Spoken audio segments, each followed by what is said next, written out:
Thank you. I live in Soho in London now. I used to live in Brighton. I loved living in Brighton.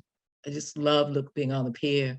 And, coming from Chicago, I was born on the south side of Chicago. We didn't have the sea. We didn't have a channel. We didn't have that. So for me to just be able to see the water and to see the pavilion, all that every day was really important for me. Now I'm in the middle of Soho, which I love as well. I'm a metropolitan, so I like being in big cities. I like the noise and everything.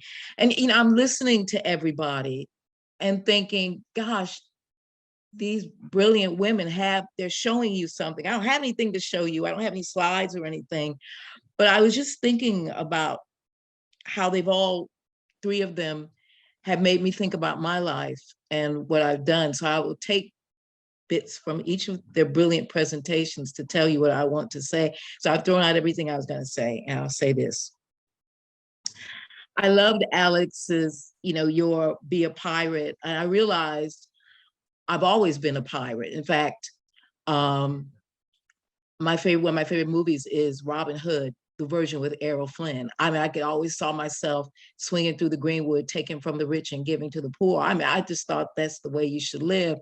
And I think that is the way you should live. And I don't mean violently, but in a way, move things over from people who have things or share and with the people who don't. So that's always been important to me, and part of being a pirate or being a Robin Hood or being on the margins is what I call stay stupid.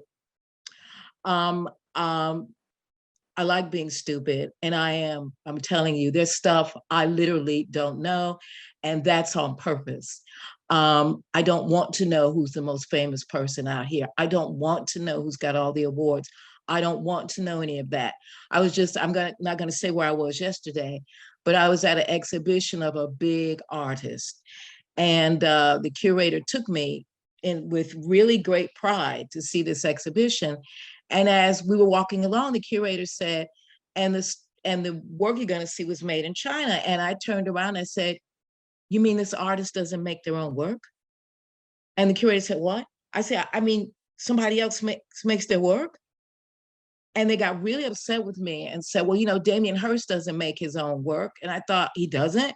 So that's what I mean by stay stupid. There are artists, the only artists I know actually do things with their hands and stuff. I didn't know other people sent stuff out to get made. So maybe Michelangelo did, I don't know.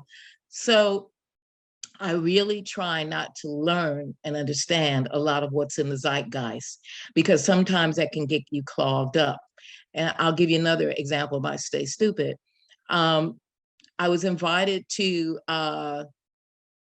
someone says Spielberg doesn't film his own films. No, he's not a cinematographer. The other thing, I was at a talk. I was invited to sort of compare a talk, and I was really excited about going there. This was going to be a debate over Tolstoy, and then there were going to be actors who were going to perform Tolstoy. So I was really, really excited to be there because Timothy West was going to be one of the actors who I have a really great admiration from. Is probably somebody most of you have never heard of, but I just love him. And then Simon Schama was going to be there as one of the debaters. So I went to sort of compare this thing, and there were people around the corner, some women were flown in from Moscow or something. And I'm like, what's going on? They come to see Simon Schama? What's happening? So I went in, and I was sort of staying in the back and doing my work. And they were actually making a roped off area with the audience so that the audience wasn't up front. And so I thought, what's going on? So I saw a guy who was one of my students at RADA who was in it.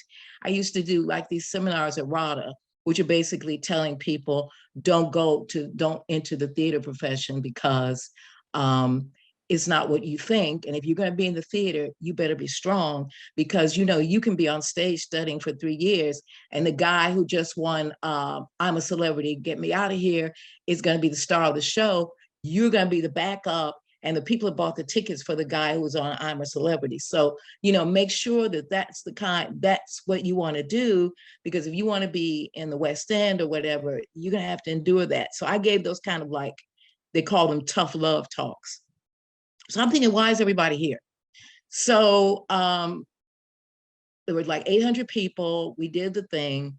And so I've realized they all came to see my ex-pupil, Tom Hiddleston.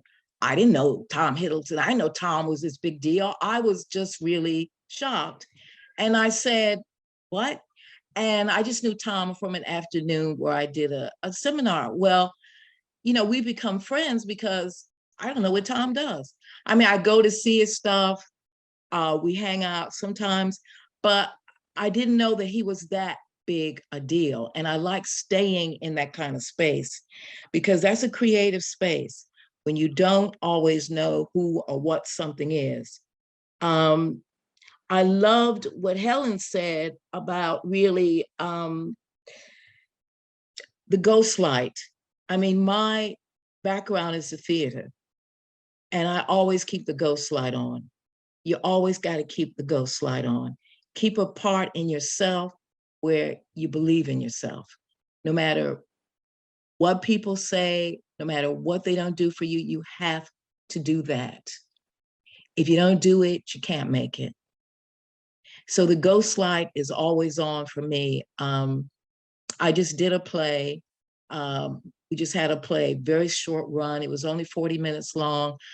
And I sat there and I thought, I really want to do plays that are 40 minutes long because I like the fact that the audience comes in and they go out. I know producers can't make money off of those kind of things. That's the other part of the theater. But I really like the compression of that. So I'm going to try and figure out how to do more plays of that duration. But I've been making plays since I was a very little girl, and I always will do that, no matter if they're produced or not. So always keep that light on. And if you get bad reviews, always keep that light on. And I also, the other thing I wanted to add was, because I've lived a long time, so I'm gonna give you anecdotes. I know this great jazz musician, Henry Threadgill, very great jazz musician. I'm from Chicago, and he was very, prominent in the jazz scene. And I asked him once, when you hear a great jazz musician, when you go and hear some great music, what do you feel? He said, I prepare to do something else. In other words, never imitate anybody. I try not to. Sometimes I do accidentally, but I don't follow anybody and I don't imitate anybody. So it's always kind of interesting for me when people ask me, people say you're this and you're that. And I'm thinking, well, am I? I mean, I don't know that. And I like staying in that space. I've been in that space since I was a child, and I'm going to stay there. And I like what Emily said about don't reinvent the wheel. Please don't reinvent the wheel. I said at the beginning of my talk, this thing about boomers versus zoomers and boomers versus millennials, it's a phony war. It's a phony war. It's been going on since human beings have been alive. It's phony. Don't waste your time. Don't even get involved. Do your work. Don't do what other people are doing. And that's called creativity. Just really look at something and go, right, now I'm going to do something else. It's very important. We're in a time where we have a lot of what I call intellectual stagflation. We got a lot of ideas, we have a lot of emotion, and we got a lot of scared people. We got a lot of people who are afraid to proceed because it's not correct. They won't like me. I won't, my Instagram page or my TikTok thing will be taken down. I did a question time in 2010 with this guy, Nick Griffith was on it. He was head of the British National Party, big fascist party. And I was raised by a father. He grew up in rural Mississippi during the 30s, where Black people couldn't speak, especially Black men. So my grandmother, his mother, got him out of town because my father was very outspoken. And my father grew up in the same town that Emmett Till, if you look him up, was murdered. And people are still talking about him now. So my grandmother got him out. And my dad always said to us, don't ever stop somebody from speaking. Just be better than they are. And so I went on this question time and I got a lot of, before I went on, I think I was on the speed dial of The Guardian. Every journalist almost on The Guardian called me. The Times. I lost friends. I lost a dear friend. A lot of people who were righteous people, and I mean that in a good way. Still very emotional, actually. And who were fighters. That's funny. Who were fighters on the left, and they said, please, we've deplatformed this guy. We've no platformed this guy. We've canceled this guy. If you go on, you've affirmed him. And I thought to myself, well, my father said, I just got to be better than him. I just got to have the facts. So I went to the British Museum. I was on the board at the time, another, for a lot of people, canceled space. And I'm back there. And they gave me all the information I had to give this guy. So his whole website was about, there are things called indigenous Brits, which of course is crap because everybody in this country is an immigrant or descended from an immigrant. There is nobody who is indigenous to this country because after the last glacial maximum, there was nothing left but the oats plant. So that's what I told him. And it ended him, and I understand ended that party as well. So I know this is not fashionable. I know that people don't want to be hurt. There's stuff that's said that should not be said, but I'm really opposed to people not speaking. I think people should speak. I am opposed to statues coming down, and the reason I am is because I think you should curate, not obfuscate.